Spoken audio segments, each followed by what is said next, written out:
Welcome to Arun's Techforge Python programming series. I am Arun Barua and I welcome you to the Python programming series. So let us begin. Today in Python tutorial, we would be learning what is a variable and its data type. Okay. So the first question is, what is a variable? What is a variable? Okay. So variable is a named location in the memory where you can store something. That something can be a number. Okay, it can be any other text. Okay, so this is your RAM. This is the physical RAM you see in this image, right? This is having these chips, and each of these chips is having certain address. So when you declare a variable, it will reserve some space in any of this particular chip. Okay, that is it has its own address, and it allocates that address for your variable to store something in it. Okay, so that is a variable. A variable is nothing but the named location or address. Okay, so today we will learn the standard data type, the numbers, strings, and the rest of this. So let's go to this Python environment, Python 3. I would be using interactive cell for one or more videos, and afterwards I will be using Jupyter notebook. And please keep in mind, it doesn't matter where I am showing, you can always use interactive Python cell in your Windows or Mac environment. Okay, so let's type this. Let's get into the interactive environment. Okay, now let us type something there. Say a equals to 100. Now what is this a? A is a variable.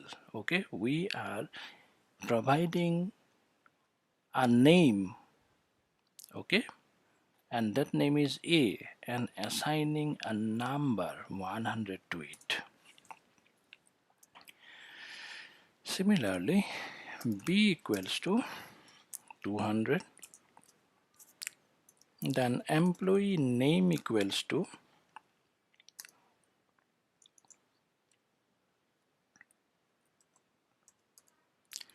John Doe. Okay, or any name you provide. Pi equals to 3.14. Now see, we have actually stored three types of data in it. A equals to 100 is an integer number, b equals to 100 is an integer number. Okay, pi equals to 3.14. So see, this is a floating point number, and emp name equals to John Doe. These are text. These are called strings in Python. Okay, now let us print this. We can use print a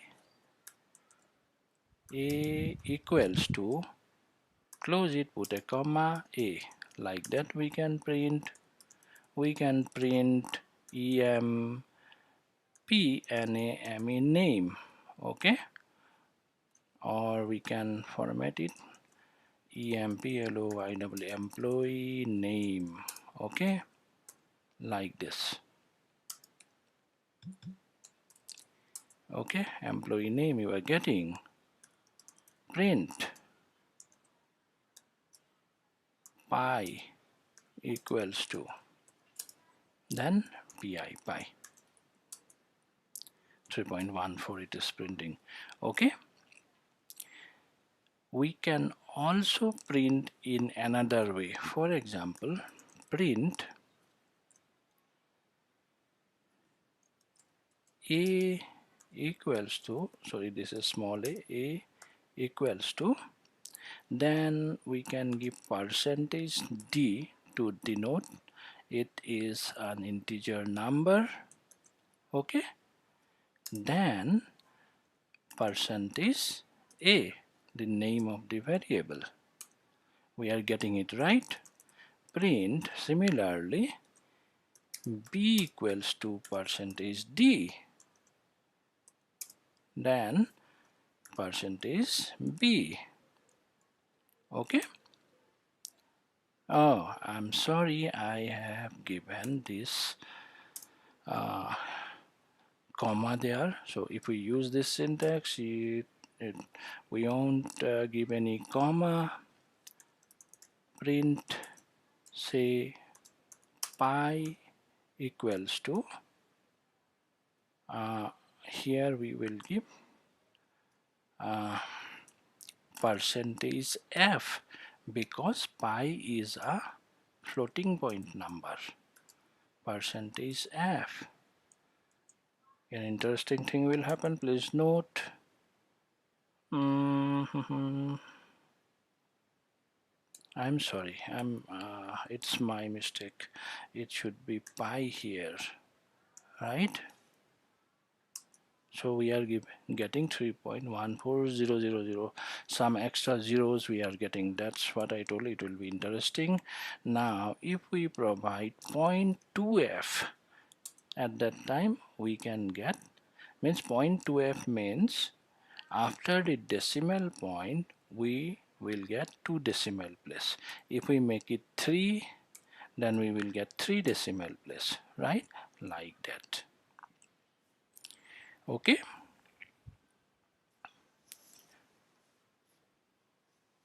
Okay. Now let us do some more.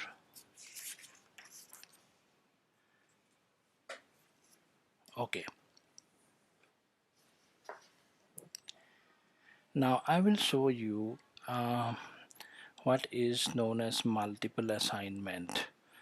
Suppose E equals to F equals to G equals to say 40.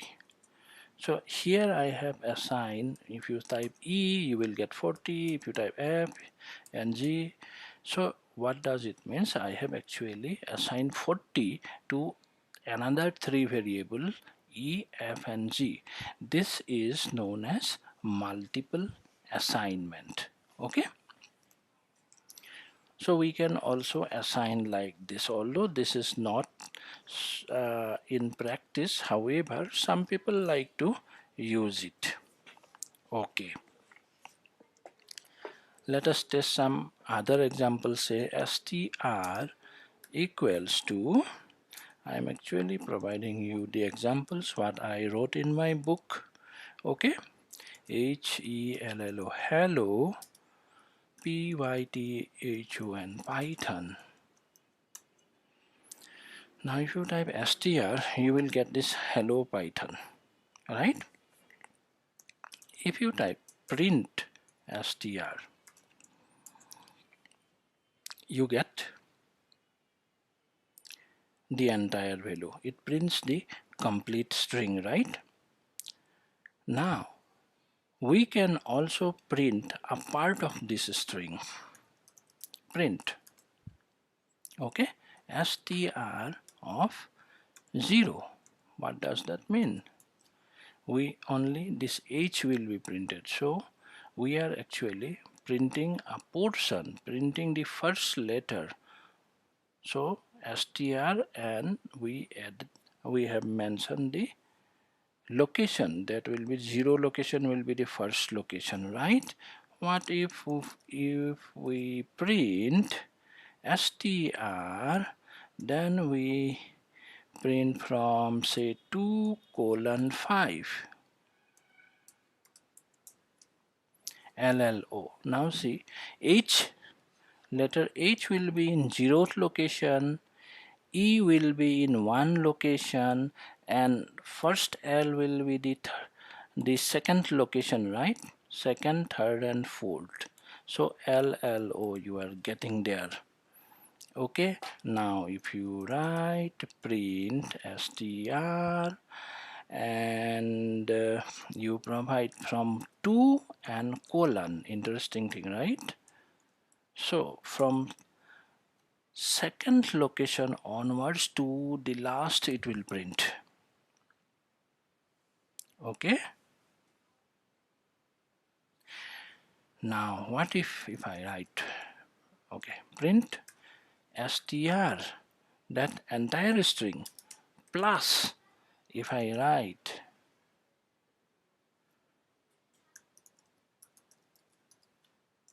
programmers, it will give me hello Python programmers. Okay, if I write gap, it will give me a gap. So here I am concatenating and printing it. Okay, so these are some operations you can do with the string data type. Okay, so let's stop this tutorial here, and we will do the other thing, like I will explain about list, tuples, and dictionary in my next tutorial.